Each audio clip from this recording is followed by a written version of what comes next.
Zee 24 तास, एक पाऊल पुढे. 80 झाली तोपर्यंत आपल्याकडे देशामध्ये कोणत्या गाड्या होत्या? कोणत्या गाड्यांमध्ये फिरायचो? फियाट अँबॅसेडर, मारुती गाडी आल्यानंतर अनेक गाड्या ह्याच्या पुढे येत गेल्या. आज आपण बघतोच आहोत, बरोबर आहे. वेगवेगळ्या कंपन्यांच्या गाड्या आल्या. स्वतःच्या मालकीच्या म्हणून असलेल्या ज्या फियाट गाड्या होत्या कुठे गेल्या होत्या? मी तर कधी ऐकलं नाही त्या स्क्रॅप झाल्या, तोडल्या गेल्या, मोडल्या गेल्या, कुठे गेल्या माहिती नाही.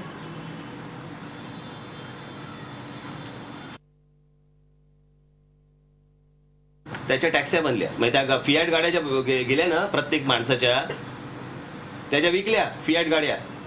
त्या विकल्या, वरती पिवळा मारला, खाली काळा मारला, मीटर तर कुठेही मिळतं, आणि त्या टॅक्स्या म्हणून चालू आहेत आज शहरामध्ये. हे ज्यावेळेला मी ट्रॅफिकच्या अधिकाऱ्यांशी बोललो, ज्यावेळेला मी कमिशनरांशी बोललो, त्यावेळेला मी त्या आरटीओच्या लोकांशी बोललो, आरटीओ कमिशनरांशी बोललो, त्याच्यानंतर त्यांची कारवाई सगळी सुरू झाली आणि त्याच्यानंतर एवढ्या टॅक्स्या मिळाल्या. अजूनही असंख्य अनधिकृत टॅक्स्या फिरतायत मुंबईमध्ये. अनधिकृत आज रिक्षा फिरतायत, कोणाला माहिती नाही कोण गाडी चालवतोय, अधिकृत आहे का अनधिकृत आहे, काही कशाला थांगपत्ता नाही. हे सगळ्या गोष्टी इथे पोचायच्या, या सगळ्या गोष्टींकडे दुर्लक्ष करायचं, आणि जर समजा कोणी कारवाईला गेला की त्याची बदली करायची. Sir, you've spoken about police morale even before during the Azad Maidan case. Are you planning to petition the government in any which way regarding this particular issue? Are you going to go? मी आतापर्यंत अनेकदा ह्या सगळ्या गोष्टी सांगायचा प्रयत्न केला, पण मला असं वाटतं की त्या सरकारला काही देणं घेणं असं मला वाटत नाही. सरकारमध्ये बदल हाच मला असं वाटतं या सगळ्या गोष्टींवरचा आहे. तुम्ही म्हणाल की बाबा याच्यामध्ये आता हा राजकारण आणतोय की काय, निवडणुका आणतोय की काय, तर तसं नाहीये. ते ह्यांच्यात काय फरक पडणार नाही, ह्यांच्यात काय बदल होणार नाही. सर, दहसर और सांता क्रूज में जब अतिक्रमण हटाया गया तो प्रिया दत्त और संजय निरुपम वहां पहुंच गए. 6 दिन तक मध्य रेलवे बंद थी, बहुत लोग परेशान हुए, 5 लोगों ने जान गए, लेकिन एक भी सांसद वहां पे तस्वीर खिंचवाने के लिए भी नहीं आए. टैक्स पेयर का इनकी वोटिंग लिस्ट में नहीं आते. प्रश्न हा आहे की हे सगळे मतदार आहेत त्यांचे, आणि हे मतदानासाठी म्हणून ह्या सगळ्या गोष्टी वाचवण्यासाठी चालू आहे. ज्यावेळेला मी मगाशी म्हटलं ना की मराठी ज्यावेळेला फेरीवाल्यांवरती ज्यावेळेला बडगा उचलला जातो त्यावेळेला हे तुम्हाला खासदार कोणी कुठे दिसत नाही, दिसणार पण नाही. पण हे जे सगळे परप्रांतातले लोक जिकडे बसलेले आहेत त्यांच्यावरती बडगा उचलल्यानंतर हे सगळे खासदार आणि सगळे आमदारांचे दिसायला लागतात. हाच तुमचा तो इथला बांद्राचा कोण तो आमदार, तिकडे सगळ्या बांगलादेशीयांच्या झोपड्या होत्या, त्या सगळ्या जाळल्या एका रात्रीत. एकही माणूस नाही, एकही कॅज्युअलिटी नाही तिकडे, कळलं का? आणि त्या जाळल्या आणि त्यांना पक्की घरं बांधून दिली. तीच गोष्ट बेहरामपाड्यात झाली, आगी लावल्या, कोणी माणूस दगावला नाही, कोणाला इंजुरी देखील झालेली नाही.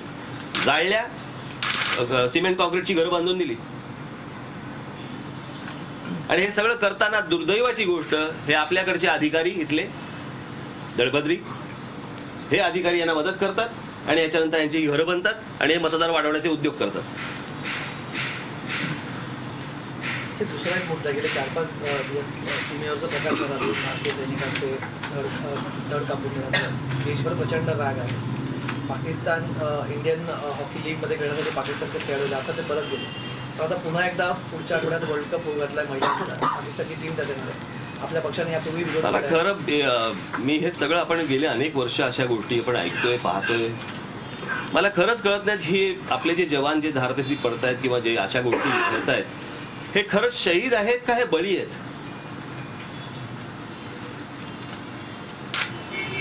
म्हणजे भारत आणि पाकिस्तान मधले ज्या राजकारण जे चालू असतं, ह्या सगळ्या राजकारणाचे हे बळी आहेत का?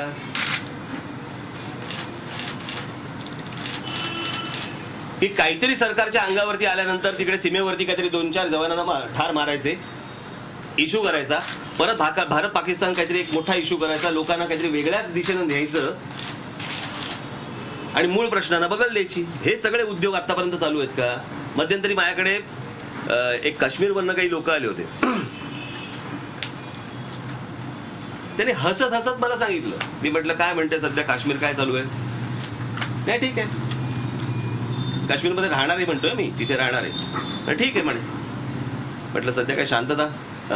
म्हणे तिकडे काही पॉलिटिकल इश्यू झाला तर मग म्हणे 2-4 बॉम्ब फोडतात, मग तिकडे काहीतरी गडबड गोंधळ होतो, नंतर परत शांत, परत सगळ्या गोष्टी नॉर्मल येतात. हे मला त्या काश्मीरमधल्या माणसांनी सांगितलं. हे तसंच व्हायला लागले.